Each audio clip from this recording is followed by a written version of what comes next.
welcome back to my YouTube channel. In this video, I am going to share 9 lessons that I learned while renting out our Seattle home to traveling nurses. I have notes here, so I'm just gonna be occasionally looking down at them. So basically, over the past 8 months or so, we've been renting our home to traveling nurses. But just to back up a little bit, in 2021, we just packed up and moved to a fish hatchery. My husband's job offered him a new position, and that required him to take care of the fish 24/7. That gave us an opportunity to rent out our Seattle home. I quickly realized that Airbnb was maybe not the right route for us. I learned about this site called Furnished.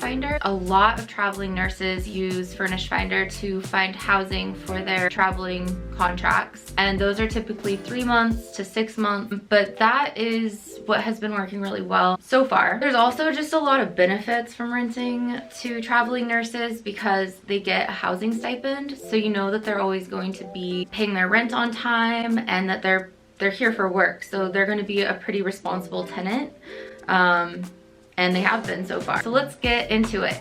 The first lesson that I've learned is to not rely on the first person that reaches out to you. I was so excited when I first got somebody who reached out and said that they wanted to rent our home. Any inquiry after them, I turned away and said that no, I have somebody interested already, so our home is not available. But I quickly learned to never turn anybody away until a lease is signed and a deposit is made. People change their minds, their work contracts might not actually end up happening. So yeah, that's lesson number 1. Don't rely on the first person who reaches out. My second lesson, which is to always keep a queue of potential renters going. It's really a great idea to always have somebody lined up so you're never like on the line for having to pay the mortgage and just have the house sit there empty. It's always just really good to have maybe like a backup or even a few backups. In Washington state, there is a law that is like the first come first serve rule, and so if somebody reaches out, if their background checks out and their credit score is good, then that would be who I'm required to rent to. If maybe their background check didn't go through, then I'll always have somebody in the queue behind them that I can reach out to and say like, you know, the first person fell through and you're next in line, would you still like to rent the house? Lesson number 3.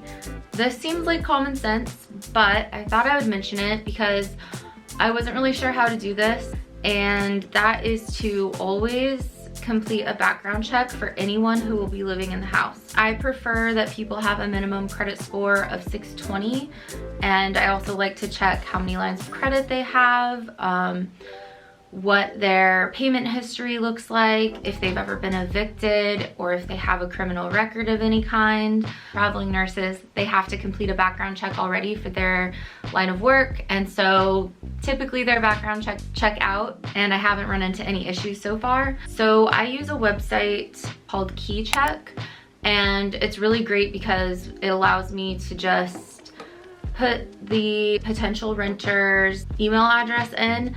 KeyCheck sends them the background check form to complete. They pay a small fee. I'll be notified as soon as the background check is done, and then I can either approve it or decline. And yeah, it just makes it really simple. The other thing the background check is great for is that it also shows me that somebody is very interested in renting the place. Lesson number 4, keep a spare key in a lockbox somewhere on the property. The lock on our door is a battery powered keypad, and the batteries, we found out, don't last for more than about 2 months. And we found ourselves in a situation with our very first tenant where the lock stopped working, and they contacted us about it, and we were 6 hours away on a vacation, so we weren't able to get a key to them or help them in any way. Luckily, they were able to change the batteries themselves and get it all situated, but it's not really a great situation to be in where a tenant could potentially get locked out. Keep a spare key on the property in a lockbox, hidden somewhere, so that if that were to happen, you can send instructions to them to let themselves back into the house. I also started leaving instructions next to the door on the entry table, how to change the batteries, saying that they only last a couple of months, so it's a good idea to change them after a couple of months. And I also leave batteries by the door so that everything is there. They can change them if that were to be an issue. Lesson number 5, don't go all out. By that I mean, it's not a hotel. You don't need to supply all of the shampoo and conditioner, body wash. When I first started, I was really excited to be like a super host. Like Airbnb has super hosts, and that was kind of what I was striving for. I've been to Airbnbs in the past where they left like a bottle of wine or a gift card to like a local coffee shop or restaurant, and that's really great, but on Airbnb, you do have the potential to make a lot more than you do with like a longer term rental. And if somebody is staying for 3 months to 6 months, they're probably going to either bring their own shampoo or go out and buy it. So I no longer stock the fridge with LaCroix. I no longer leave behind a bottle of wine, but I think it is okay to leave some personal touches. So maybe leave a little welcome note. Our last renters had a dog, and so I left a little basket by the door, and then a little stuffed animal, a towel to clean the dog's feet off when they came back from being outside. A dog stuffed toy from like the dollar store isn't very expensive, so just like small personal touches, but again, don't go all out. Doesn't need to be like a hotel experience. Lesson number 6. I think it's really important to have an emergency fund. That is for if anything were to go wrong, if you need to hire a plumber, an appliance were to break, you need somebody to come out and fix like the washer and dryer.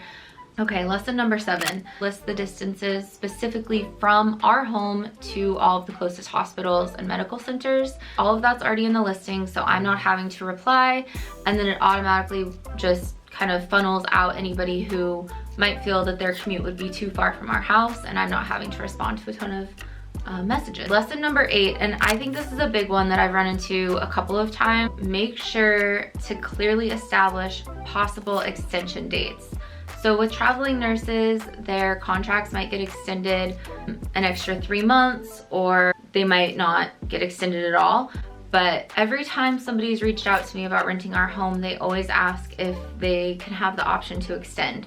And I've always said yes, but this kind of leaves me not really knowing when the house would be available to rent to somebody else next, because I'm constantly waiting to hear back from my current tenant if their contract is going to be extended.